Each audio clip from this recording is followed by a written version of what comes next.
जय हिंदुस्तान, जय बळीराजा, सप्रेम जय महाराष्ट्र। गंगाखेड विधानसभा मतदारसंघातील व तसेच परभणी लोकसभा मतदारसंघातील तमाम युवा मतदार बांधवांना त्यांच्याच काही प्रश्नाचं उत्तर म्हणून आज परत तुमच्या समोर आलेलो आहे। काहींनी बऱ्याच वेळा फोन करून किंवा प्रत्यक्ष किंवा अप्रत्यक्षरित्या मला सुचवलं, कळवलं की विष्णुभाऊंनी राजकारण सोडलं का? भावी पिढीचे विधानसभा उमेदवार, लोकसभा उमेदवार असं म्हणत होते, तर आता चक्कच बंद केलेलं आहे। तर राजकारण सोडलं का? तर याच्यासाठी आजचा विषय घेऊन तुमच्यासमोर आलेलो आहो मी। तर खास म्हणजे विषय राजकारणाचा नव्हता। सुरुवातीलाच मला माहिती होतं गंगाखेड विधानसभा मतदारसंघ, ह्या मतदारसंघामध्ये आपलं काहीही होऊ शकणार नाही। भले भले कोट्याधीश आहेत, त्यांच्यासमोर काहीही आपलं सामान्य शेतकरी कुटुंबातलं किंवा शेतकरी बांधवांचं इथं चालणार नाही। म्हणून फक्त प्रामाणिकपणे मी प्रयत्न करीन, शेवटच्या क्षणापर्यंत स्वतःची प्रामाणिक राहील आणि जर तसा पाठिंबा आला तर फॉर्म टाकील असं मी स्वतः ठरवलेलं होतं। मी स्वतःशी प्रामाणिकपणे राहिलो आणि त्यानुसार विधानसभेला उभा राहिलो नाही। तर हे एक मला युवकांना मेसेज द्यायचा होता, ह्या सगळ्या गोष्टी करायच्या होत्या। त्यामुळं मी मेसेज देण्याचा प्रयत्न केला आणि बरेचसे असे जागरूकही झाले। राजकारण थोडंफार कळायला लागलं तरुण पिढीला, नाही तर अगोदर पैसा म्हणजेच राजकारण होय असं वाटायचं। असो, तर आजचा विषयाकडे आपण वळूया। तर राजकारण सोडलं असं मुळात माझं राजकारण हा उद्देश नव्हताच।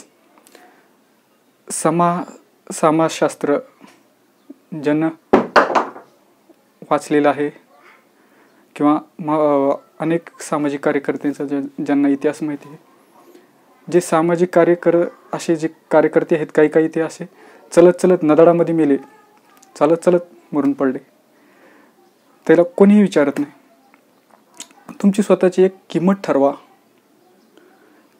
की तुम्ही ह्या कॅटेगरीमध्ये बसता।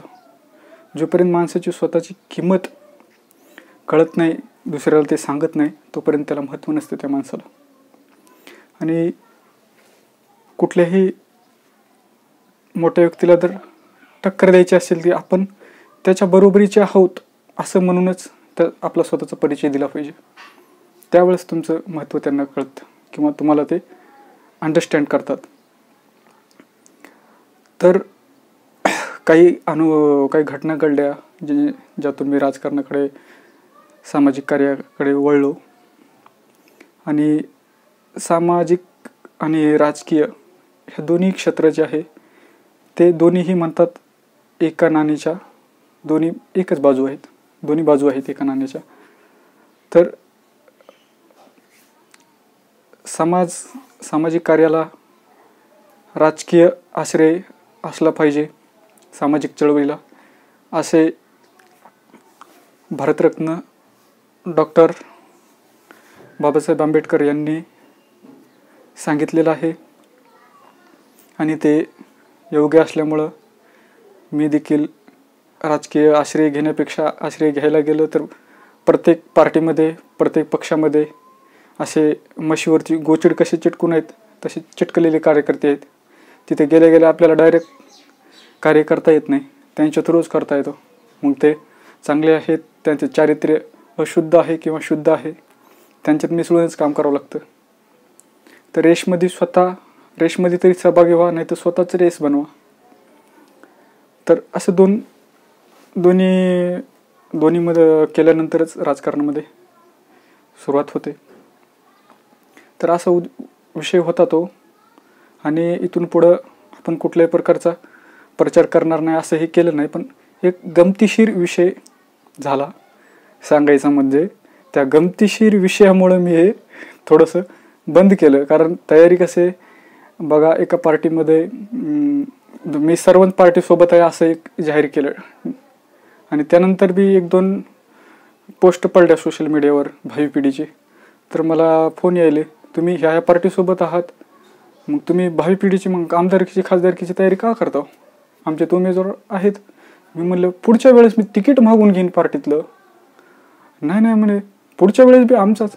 बरं जाऊ द्या, माझं वय आहे समजा साधारण 27-28, त्यांचं वय आहे 50-55. समजा उमेदवार कुठला XYZ. तर ती गेल्यानंतर मी जास्त जगल ना, जर ईश्वर कृपेने जर हे दिलं. ते गेल्यानंतरही उभा राहील मी, ती सीट सुटन. म्हणजे एक भावना, म्हणजे मला काय सांगायची तर तुम्हाला समजलं असेल. हे पार्टीमध्ये झालेलं आहे, प्रत्येक पार्टीमध्ये. किंवा खालच्या कार्यकर्त्यांना फक्त तुम्ही कार्य करा आणि एक जे दिला जातो ते चकना पाण्याला, त्याच्यातच ऐश करा, त्याच्यातच राहा आणि कार्य करा, बस एवढंच. कार्य कसं, राडा तोडफोड हे धिंगाणा सगळा असं करा. असं एक झालेलं आहे, गलिच्छ राजकारण झालेलं आहे. पण राजकीय विषय हा तसा घेऊ नका, खूप गांभीर्य आहे. आणि ज्याला ही घटना कळते, हे स्वातंत्र्य कळतं, आधुनिक भारताचा इतिहास कळतो, त्यांना निश्चितच राजकारणाचं महत्त्व माहिती असेल. तर हा एक विषय होता. मग पार्टीमध्ये मग एकाला हे केलं तर राग येऊ लागला इकडं तिकडं, दोन्ही कुणी पार्टीमध्ये हे केलं तर भावी पिढी जे म्हणलं तर ते जिथं कार्यक्रमात कुठं गेलं तर ते त्यांच्यामध्ये बसायला देखील ते घाबरायला लागले की हे उमेदवार आहे, आमचा बी इकडं उमेदवार आहे. परत ते पार्टीतून फुटल्यासारखं होऊ लागलं. म्हणून ते तिथं परभणी पुरतं तर बंद केलेलं आहे आपण. आणि दुसरा एक विषय, गमतीशीर विषय असा घडला की मी कृषी दुकानावरती गेलतो, कृषी केंद्र. तर काही बिया, कापसाचे बॅग वगैरे आणि थोडं खात बियाणे खरेदी करीत होतो. तिथं 2-3 व्यक्ती मला भेटले. काय विष्णुभाऊ म्हणले, तुम्ही प्रचार केला आमदारकीचा, उभा राहिले नाहीत, काय नाही, आम्हाला गावाला एवढा फंड देता म्हणले, हे करतो म्हणले, ते करतो म्हणले. आणि बरं जाऊ द्या, आता तरी शेतकऱ्याकडे बघा, काही खर्च पाणी द्या, हे करा ते करा, शेतकरी नुकसानमध्ये आहे, ह्याच्यामध्ये आहे. अरे मी कोण आहे? मी बी शेतकरीच आहे ना. मी काय मोठ्याचं एवढं हे नाही. मी स्वतः बॅग बी खातबीत घेऊन चाललो. मी काय वरचा माणूस आहे का कुठला? मला तिथं डोसकच हे झालं, एक तर कशाचंच काही नाही आणि हे असे एवढे लालची लोक झालेत आपले. बरं हे एक लालची मला कळते तसं आहे ना. मी ठामपणे सांगतो, मी कुठल्याही जातीचा किंवा कुठल्या पक्षाचा वगैरे कुठलाही नाही. मी एक मानव, मनुष्यजात या जातीचा आहे मी, असं मी स्वतःला समजतो. तर अशाच एका पार्टीमध्ये मला कळते तसं आपल्या इकडे सुरुवात केली पैसे वाटपाची. कारण मी इथलाच आहे आणि मी स्वतः काम केलेलं आहे, त्यामुळं मला सगळ्या गोष्टी माहिती आहेत. तर आमदार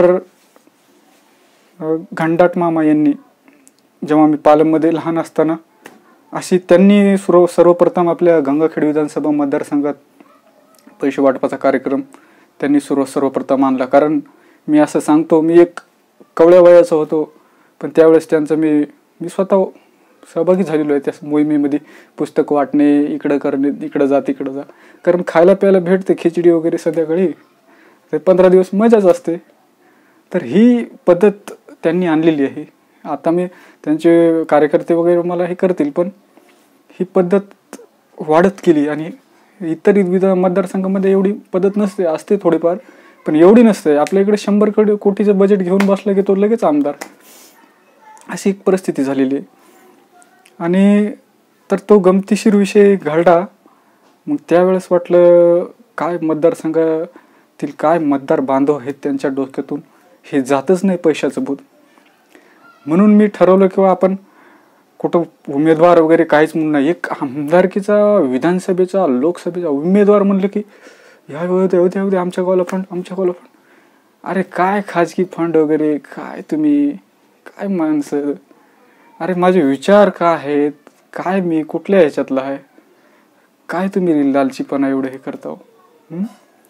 कुठं विकास गेलाय? अरे ते रोड्स बघा, रोडवर किती वेळा कागद दिले, थोडंफार काही दिले की वाटायला हेलाच काहीतरी मोठं होण्यासाठी करते. मग ते करणंही बंद केलं. अशा लोकांना मी एक आता पुढच्या इलेक्शनला तयारीच केली आहे. तुम्हाला मी भीक टाकणारच. 100 रुपये का होईना मी एका मताला वाटणार. जर उभा राहिलो तर 100 नाही घडले तर निदान 50-50ची तर तयारी ठेवणार. आणि हीच लायकी तुम्हाला दाखवून देणार, तुमची हीच आहे लायकी. आणि संध्याकाळी माझे जे 50 रुपये घेऊन मतदानाला जाणार, त्यानंतर संध्याकाळी ज्यावेळेस आरशात बघताना तुम्हाला कळलं काय 50 रुपये घेऊन आपण मतदान केलं. इकडून 500 घेतले, इकडून 2000 घेतले, इकडून 2500. आता एखादा जो उमेदवार 3000 बी देईल, अजून एखादा व्हायचं असेल त्यात. पण लायकी बघा इकडून घेतले. मी का बोलतो अशा लोकांना, घ्या पैसे. पैसा तो आपलाच असतो, डायरेक्टली नाही पण इनडायरेक्टली तो आपलाच पैसा असतो. आणि ते आता त्यांनी घरचा जरी दिलेला त्यानंतर तो आपलाच जाणार असतो. आणि ते लय जातो, 10 पट जास्त जातो. पण घ्या, पण इमानदार होऊ नका. तुमची इमानदारी इथं दाखवू नका. योग्यच माणसाला मतदान द्या. मतदान हे असं गुप्तदान एकमेव दान आहे. हे तुम्हाला दान करायचंय. घ्या पैसे. मी घेतले नाही, मी घेतो असं नाही, मी घेईल किंवा नाही घेईल हा विषय. पण बैमान व्हा ह्या लोकाला जे वाटतात. हे योग्य उत्कृष्ट ज्यानं काम केलंय किंवा ज्याला तळमळ आहे अशा माणसाला तुम्ही निवडून द्या. हे म्हणणं आहे. असं हे केलं तर तुम्ही बारामतीचा इतिहास बघा. मला एखादा जरी व्यक्ती कुठं बारामतीचा भेटला तर नाव जरी काढलं तर ते असे फक्त म्हणतात शरद पवार साहेब म्हणजे आम्ही समर्थक आहोत. आणि तिसरी पिढी त्यांची आज निवडून देतात. त्यांना लोक कार्य कसं केलं असेल बघा. देशामध्ये नंबर 1ला बारामती आणलेली. म्हणजे येईल ते काय एवढा मी तज्ज्ञ नाही, पण मला जेवढे भेटतात तर विषय जरी काढला तरी पण असं हे असतं. असं आपलं गंगाखेड विधानसभा मतदारसंघ किंवा परभणी लोकसभा मतदारसंघ का होणार नाही. तर असो, आपण विषयांचं विषयांतर होऊ नये. तर विषय फक्त तात्पुरता बंद केलेला आहे निवडणुकीचा. असं वाटलं किंवा जवळचे नात्यातले म्हणजे संपर्क वाढल्यानंतर जवळीकता येते, मित्रसंबंध वाढतो. आणि मग त्यांच्यासोबत मी दिसलो की मग पार्टीमध्ये वेगळाच मेसेज जातो, हा पी उमेदवार आहे तो बी. म्हणजे एक लोकशाही ही राहिलीच नाही ह्याच्यामध्ये. लोकशाही म्हणजे माझा भाऊ जरी तिथं उभा राहिला ना, मी त्याचं समर्थन करतो माझ्या विरोधात जरी. ही असते लोकशाही. कारण अधिकार आहे, तुमचा संपर्क वाढला, तुमचं कार्य आहे, तुमची इच्छा आहे, तुम्ही उभा राहू शकता ना. तर त्यांना विरोध करायला आपण कोणते एवढे महान आहेत का? आपले का कोणी ते इन्साफ करणारे आहेत का? आपण कोणी न्यायाचं काही तुम्हाला ध्येय दिले का? तर ही अशी एक मानसिकता होती. तर ह्यामुळं सध्या तात्पुरतं लोकसभा उमेदवार वगैरे सर्व काही बंद केलेलं आहे. आता फक्त म्हणजे बंद केलं म्हणजे मी सगळं संपवलं, सगळं कार्य झालं, कोणी दबाव टाकला हे असं नाही. हे मला कोणी दबाव नाही आणला माझ्या डोक्यामध्ये की तू हे कर ते कर, लोकसभा घडीत विधानसभा असं इकडं तिकडं कर. दबाव नाही, ही आवड आहे. म्हणजे निस्ती आवडच नाही, हा संघर्ष आहे. जीवन एक माणसाचं संघर्ष असतं. मी ज्यावेळेस कॉम्पिटिटिव्ह एक्झामची तयारी करत होतो त्यावेळेस माझ्या गुरुनी मला एकच सांगितलं, जीवनात एक लक्ष ठेव. त्या जेवपर्यंत मुळापर्यंत जात नाहीस किंवा मलाच म्हणजे आमच्या जे बॅचचे होते त्यांना सगळ्यांना मुळापर्यंत जोपर्यंत जात नाहीस तो विषयाचं सोडून देऊ नको मधात. आणि एक लक्ष असल्याशिवाय जीवन जगूच नाही. असे कुत्रे मांजरं जगतात, त्यांना काही फायदा नसतो. खातात आपल्या परिवारापुरतं, तेवढंच सीमित राहतात. ते गेल्यानंतर फोटो बी त्यांचा नसतो घरामध्ये. मुळात एका अंदा कुठतरी असतो, बस एवढंच असतं. आणि त्याग संघर्ष हा करावाच लागतो. संघर्ष करत करत तुम्ही संपालात तर ते एक हार जरी असली तरी तो विजय असतो. जसे की मराठ्यांचा इतिहास, पानिपतवरती मराठे अहमदशाह अब्दाली विरुद्ध हरले, परंतु इतिहास घडला. नंतर ते रक्ताचे नद्या नाल्या वाहत होत्या. त्यावेळेस अहमदशाह अब्दाली यांनी स्वतः हार मानली.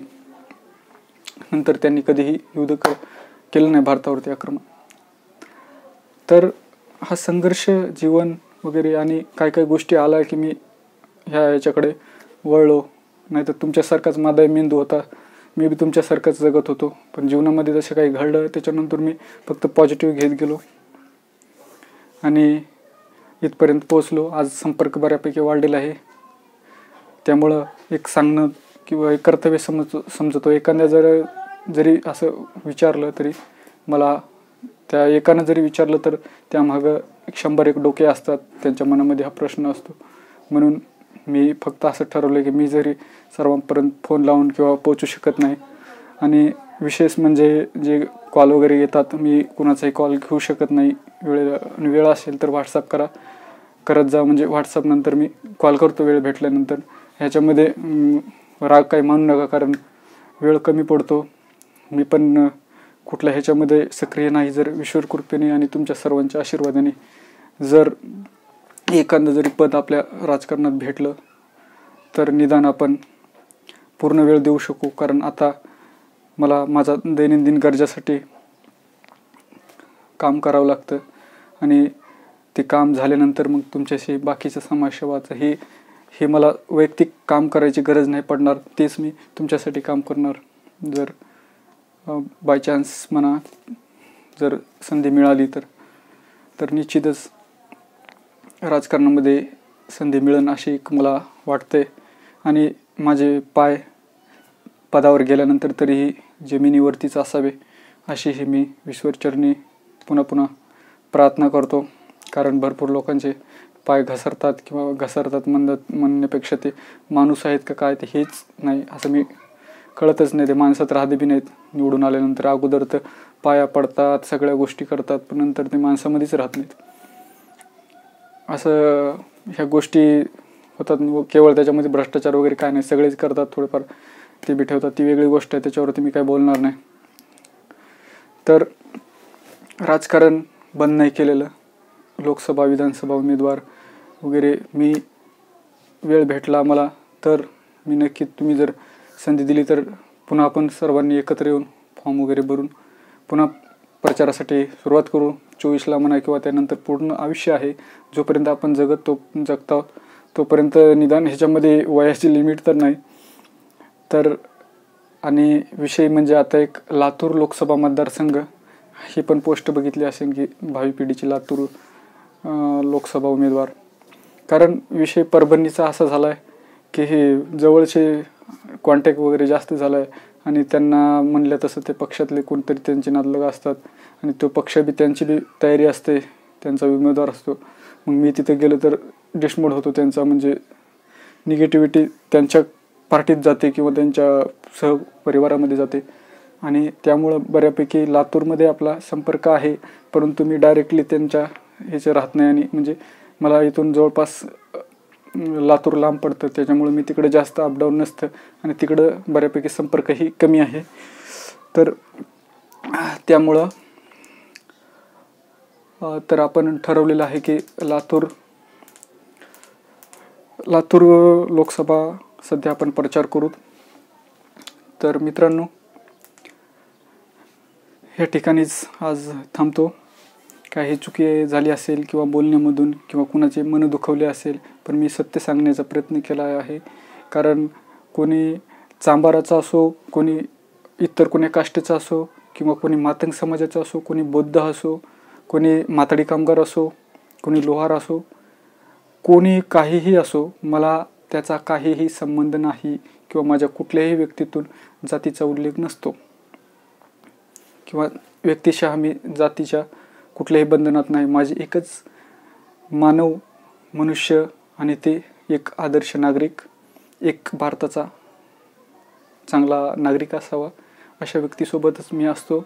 आणि तुम्ही जे मी बोललो किंवा नाव घेतलं कोणी व्यक्तीचं, तर ते जातीवर बी कधी वादळ आणून हे करू नका त्याच्यावरती, किंवा जातीवर हे बोलला किंवा मी मराठा आहे म्हणून इतर जातीला नीच दाखवलं, खाली दाखवलं असं नाही. कारण मी मोर्चामध्ये सगळेच होतो, माझ्याकडे फोटो बी अवेलेबल आहेत. प्रत्येक समाजाच्या मोर्चामध्ये मी सहभागी झालेलो आहे. आणि ज्यांना वाटत आहे की मराठा समाज आरक्षणासाठी समोर येत आहे तर इतरांचं आरक्षण घेईल मराठा, तर तुम्ही आरक्षण वगैरे वाचा. पण बाकीचा विषय राहिला ते घेतंय का कोणाचं का काय ते वेगळं. परंतु सर्व समाजामध्ये मी सहभागी आहे. मी एक जरी मराठा समाजाचा असलो तरी माझं एक ठाम मत आहे की आरक्षण हे मुळात नसावं. कारण मला जसं मी गुगल केलं त्यावरती घटनेचे शिल्पकार डॉक्टर बाबासाहेब आंबेडकर यांनी आरक्षण देते वेळेस म्हटलं होतं, हे आरक्षण फक्त काही काळापुरतं असेल, त्यानंतर भारत हा एक असेल. परंतु आज 70 वर्ष होऊन गेले तरीही आरक्षण बंद नाही झालं. बरं ठीक आहे इथपर्यंत, पण इथून पुढं येणाऱ्या राज्यकर्त्यांनी पक्ष संघटनेने एकत्र येऊन सरकार बनवावं आणि सरकार बनवून एक भारत करावा अशी मी सर्व पक्षातील कार्यकर्त्यांना व त्यांच्या विचारामध्ये अशा प्रकारचं असावं कुठल्याही सभेत बोलताना, किंवा आरक्षण हे नसावं जातीमध्ये. कारण ह्याच्यामुळं ओरिजिनल जे माणसं आहेत रात्रंदिवस अभ्यास करून त्याला चष्म्याचे पॉईंट वाढतात आणि आरक्षणाच्या नावाखाली हा कमी मार्कामध्ये रोजचे 1-2 तास थोडंफार मेन गाईड चालतो आणि हा पोस्टवरती जातो आणि हा चष्मे लागून घरात बसतो. निदान मग शेतात बी जमणार, घरात बी जमणार, कुठलंच काम करणं, असं मग ते एकदम टाकाऊ होऊन जातं समाजामध्ये. मग ते क्राईम करायला सुरुवात करतं. अशी परिस्थिती होत आहे. तर हे थांबण्यासाठी आता आरक्षण थांबलं पाहिजे. त्याच्या क्वालिटीवर, त्याच्या ज्ञानावर, त्याला त्या पोस्टवरती, त्या पदावरती शासनामध्ये सहभागी करून घ्यावं असं एक सर्व पक्षातील बांधवांना मी आग्रहाची विनंती करतो. आरक्षण कुठल्याही समाजाला देऊ नका. आरक्षण सर्वांचं बंद करा. त्याच्या क्वालिटीवर, त्याच्या ज्ञानावर त्याची जागा ठरवून द्या. तर व्हिडिओ खूप मोठा झालेला आहे. काही चुकलं असेल तर सर्वांची मी माफी मागतो. इथंच थांबतो मित्रांनो. जय हिंद, जय जवान, जय बळीराजा.